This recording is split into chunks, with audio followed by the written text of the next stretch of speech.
নমস্কার বন্ধুরা, অর্পিতা স্পিরিচুয়াল চ্যানেলে আপনাদের সবাইকে স্বাগত। আশা করি আপনারা প্রত্যেকে ভালো আছেন, সুস্থ আছেন। বন্ধুরা, দুর্গাপুজো শেষ হয়ে গেছে, আর এই দুর্গাপুজো শেষের সাথে সাথে আমাদের প্রত্যেকটা বাঙালি পরিবারে লক্ষ্মী পুজোর তোড়জোড় শুরু হয়ে গেছে। আমরা জানি যে প্রত্যেকটা বাঙালির কাছে মা দুর্গার সাথে সাথে লক্ষ্মী পুজো করাটা কতটা গুরুত্বপূর্ণ। তাই কোজাগরী লক্ষ্মী পুজো বাঙালি হিন্দুদের এক অন্যতম উৎসব হিসাবে প্রতি বছর পালিত হয়। প্রতি বছর দুর্গা পুজোর পর পূর্ণিমা তিথিতে এই লক্ষ্মী পুজো অনুষ্ঠিত হয়।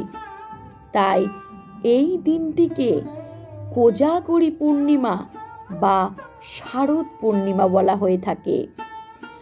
আজ আমি আমার এই ভিডিওতে এই 2025 সালে লক্ষ্মী পুজো ঠিক কী বার পড়েছে, লক্ষ্মী পুজোর সঠিক তিথি এবং ক্ষণ, এবং তার সাথে সাথে আপনারা কোন সময় আপনারা লক্ষ্মী পূজা করবেন, সন্ধ্যাবেলা না মধ্যরাত্রে, এবং অবশ্যই আপনারা এই লক্ষ্মী পুজোর দিন কী ধরনের কাজ করবেন এবং কোন ধরনের কাজ থেকে নিজেদেরকে দূরে সরিয়ে রাখবেন সেই সম্বন্ধে আলোচনা করব। তাহলে বন্ধুরা, চলুন মূল ভিডিও শুরু করা যাক। এই দিন বাঙালি হিন্দুরা ধনসম্পদ, সমৃদ্ধি এবং সৌভাগ্যের দেবী লক্ষ্মীর আরাধনা করে থাকেন। বিশ্বাস করা হয় এই লক্ষ্মী পূজার রাতে মা লক্ষ্মী মর্তে নেমে আসেন এবং ঘরে ঘরে খোঁজ করেন কৌ জাগরতী, অর্থাৎ কে জেগে আছো। যারা রাত জেগে মা লক্ষ্মী দেবীর আরাধনা করেন, লক্ষ্মী দেবী তাদের অপার আশীর্বাদ করেন, তাদের সম্পদ দান করেন। তাই লক্ষ্মী পূজা আশ্বিন বা শারদ পূর্ণিমা তিথিতে হয়ে থাকে। প্রথমত এবছর 2025-এ লক্ষ্মী পূর্ণিমা তিথি বা শারদ পূর্ণিমা তিথি শুরু হচ্ছে সোমবার 6 অক্টোবর 2025-এ সকাল 11:24 থেকে, এবং এই পূর্ণিমা তিথি সমাপ্ত হবে মঙ্গলবার 7 অক্টোবর 2025 সকাল 9:33 পর্যন্ত। তাই আপনারা পারলে ঠিক এই সময়ই আপনারা আপনাদের লক্ষ্মী পূজার কাজকে সমাপ্ত করতে পারেন, কারণ এই সময়টা লক্ষ্মী পূজার সবথেকে আদর্শ সময়। এইবার বলবো যে আপনাদের পূজার শুভক্ষণ কখন। সাধারণত কোজাগরী লক্ষ্মী পূজার শুভক্ষণ পূর্ণিমা তিথির রাতে হয়ে থাকে। এই দিন সন্ধ্যা থেকে মধ্যরাত্রি পর্যন্ত দেবীর আরাধনা করা শুভ। তাই 6 অক্টোবর সন্ধ্যায় তিথি শুরু হওয়ার মধ্যেই আপনারা পূজা আরম্ভ করতে পারেন। সন্ধ্যা 6 অক্টোবর থেকে সন্ধ্যা 6:45 থেকে রাত 11টা পর্যন্ত হচ্ছে সবচেয়ে শুভ মুহূর্ত। তাই আপনারা যারা বাড়িতে মা লক্ষ্মী দেবীর পূজা আরাধনা করবেন বলে ঠিক করেছেন, তারা ঠিক সন্ধে 6:45 থেকে রাত 11টার মধ্যেই পূজা শেষ করুন।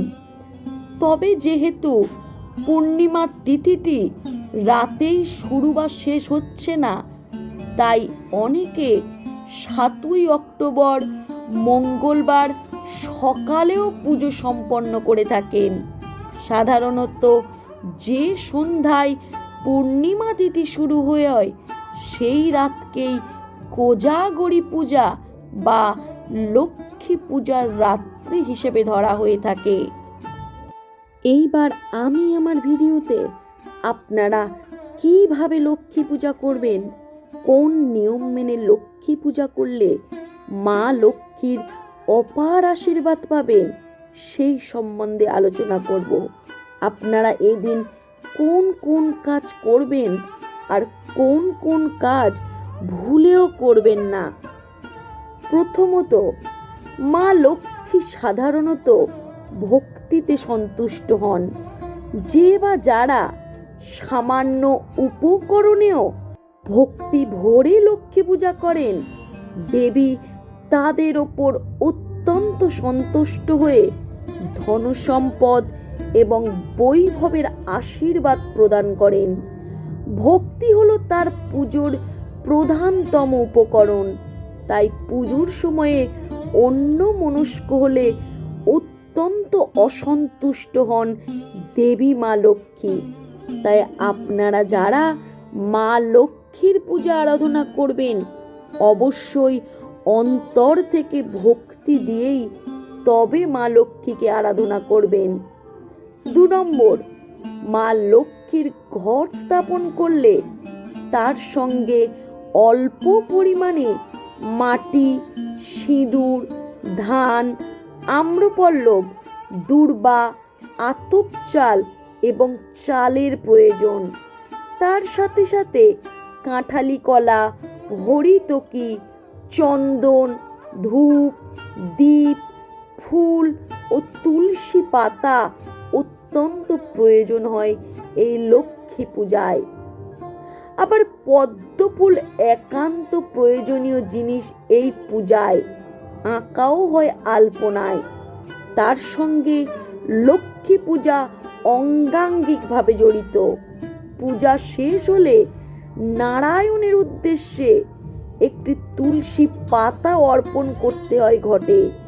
তাই মা লক্ষ্মীর বাহন পেঁচাকেও মা লক্ষ্মীর সাথে সাথে অবশ্যই ফুল নিবেদন করবেন।